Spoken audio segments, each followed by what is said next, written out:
Okay, we're here with Rita to talk about interpreting the meaning of fit lines. Ready to go? Yeah. Okay, so what we mean by interpreting the meaning is we're really going to ask ourselves, what do the slope and the y-intercept of a fit line mean, okay? Okay. All right, so we've got a fit line here. We're talking about the bank account balance in thousands of dollars here on the y-axis. And on the x-axis, we have the number of months that have passed, okay? Okay. Okay, great. And we also have the function written out here. Now, we could write this as y equals, but we write it as f of x, same thing. And we can see that the slope, the number in front of the x here, is negative 0.5.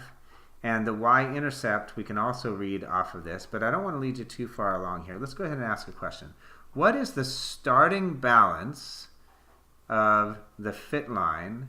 And when we ask ourselves that, look at both the graph and the function. So if you were going to go ahead and read where the fit line hits the y-intercept, that would be where x equals 0. So about what is that when you read it up here? Around 56.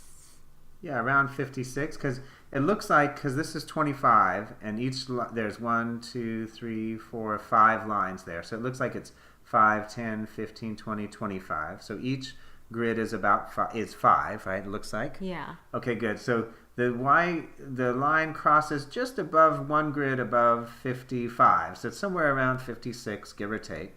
So that's from the graph. Now, look at the function here. It's in y equals, or f of x equals mx plus b. And we know that b is the y-intercept. So what does that tell us that where it crosses the y-axis? 56.2. Right. So we were pretty close. We were saying a little bit above 55, right? Yeah. And the equation can tell us exactly what it is. Now, what is the meaning of that, though? So tell me again, what is the units over here? What does the label tell us about the units here? That's the money. Yeah, and is it in just dollars, or is it in some other unit here? In thousands of dollars. Right. So if we saw something that was right here, how much would that be? What's that 25 signify, actually? $25,000. $25,000, right? And how about this right here? That would be $50,000. $50,000, okay? Mm-hmm. So how about this part right here? What is 56.2? Oh, 56,200? Yep, that's exactly right. So when we ask ourselves, what is the starting balance? We can read it from the graph inexactly, or we can see it from the function exactly. But let's not just say it's 56.2. Let's really understand what it means in the real world, which is $56,200. Make sense? Yeah. Okay. Now, let's go ahead and establish a rule here. The y-intercept for a function where x is kind of telling us how much time has passed, the y-intercept is the starting value.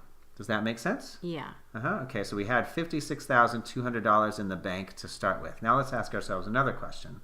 According to the fit line, again, so this fit line, remember, is just trying to be kind of in the middle of all of the data. All of these dots are the actual balances that were in the bank account for that month.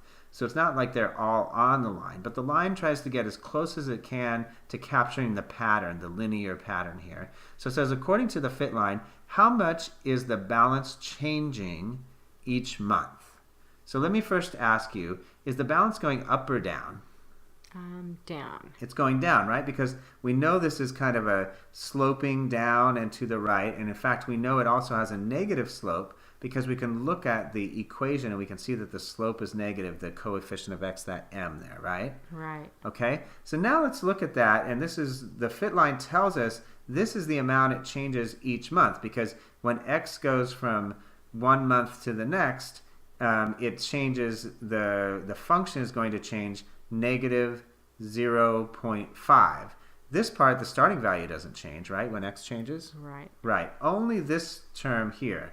So as x changes, this part changes here. Each time x goes up 1 month, the function is going to go down how much?